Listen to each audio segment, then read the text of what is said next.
ये जो आंख दिखाई जा रही है और जो सवाल पूछे जा रहे हैं, ये आंख राजद को ही दिखाई जा रही है और ये सवाल भी राजद से पूछे जा रहे हैं।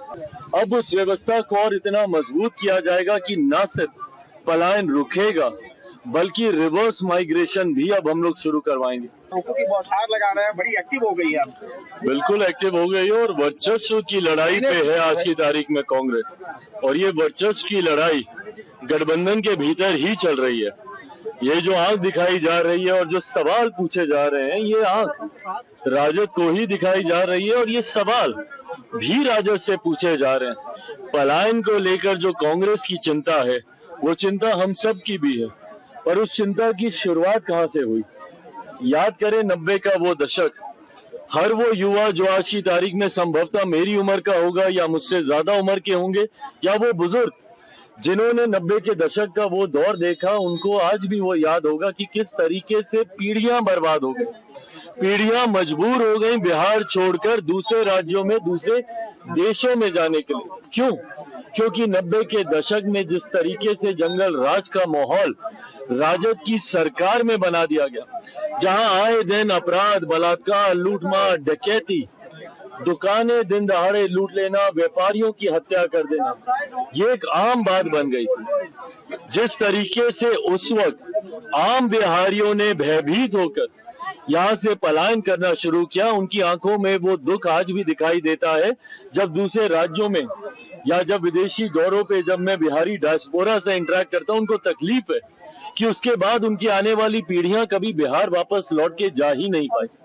मैं इतना धन्यवाद जरूर मुख्यमंत्री नीतीश कुमार जी का दूंगा कि उन्होंने अपने कार्यकाल के दौरान कम से कम उस नींव को तैयार किया, जिसको आने वाले समय में बिहार विधानसभा चुनाव के बाद प्रधानमंत्री नरेंद्र मोदी जी की सोच वाली सरकार के संरक्षण में अब उस व्यवस्था को और इतना मजबूत किया जाएगा कि न सिर्फ पलायन रुकेगा बल्कि रिवर्स माइग्रेशन भी अब हम लोग शुरू करवाएंगे।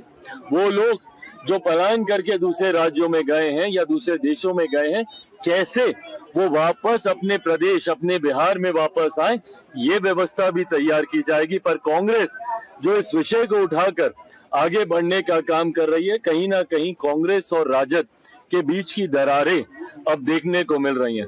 मैं ये मानता हूं कि विधानसभा चुनाव आते आते तक महागठबंधन पूरी तरीके से धराशायी होगा।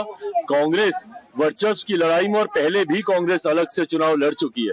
2019 का लोकसभा का चुनाव हम लोग देखें, उस वक्त भी कांग्रेस ने अलग चुनाव लड़ने का कार्य किया। मैं मानता हूं कि विधानसभा के चुनाव आते आते तक कांग्रेस राजद के मतभेद इतने बढ़ेंगे कि ये लोग अलग होकर चुनाव लड़ेंगे। बहरहाल लड़ते हैं नहीं लड़ते हैं, ये इनकी चिंता का विषय है। एनडीए इतना मजबूत और इतना तैयार है कि अगले चुनाव में हर बार से ज्यादा सीटें जीतकर इस बार हम लोग एनडीए की सरकार बनाएंगे। 225 से ज्यादा सीटें इस बार एनडीए गठबंधन जीतने जा रहा है। 26 से ज्यादा आरोपी को भारत लाया गया, उस पर कांग्रेस ने बयान दिया है जिसमें कहा है कि तोहफुराना का त्योहार मना रहे बीजेपी के लोग। कांग्रेस अपने कार्यकाल में तो ये कर नहीं पाई, और किसी आतंकी को पकड़ना तो बहुत दूर की बात है। कांग्रेस के कार्यकाल में आतंकियों का मनोबल इतना ज्यादा बढ़ गया था कि देश के फाइनेंशियल हब मुंबई तक वो लोग पहुंच गए। सोचिए देश में कितना असुरक्षा का माहौल था। लोग उस वक्त कितने भयभीत थे कि अगर मुंबई तक लोग पहुंच के अगर अटैक कर रहे हैं, पहले तो सीमावर्ती इलाकों में ही आतंकी गतिविधियां होती थी, पर जिस तरीके से कांग्रेस के शासनकाल में महाराष्ट्र तक आतंकियों ने अपने पैर पसार लिए थे, उसी का परिणाम है कि उसके बाद देश की जनता ने पूरी तरीके से कांग्रेस और उनके साथियों को नकारने का काम किया। आज ये इच्छा शक्ति मेरे प्रधानमंत्री में ही है और उन्हीं में हो सकती थी कि देश के इतने बड़े आतंकी को वो वापस लेकर आए हैं। सोचिए आज उन लोगों को कितना संतोष हुआ होगा जिन्होंने 26/11 के उस आतंकी हमले में अपनों को खोने का काम किया, जो घायल हुए, जो उस घटना में प्रताड़ित हुए।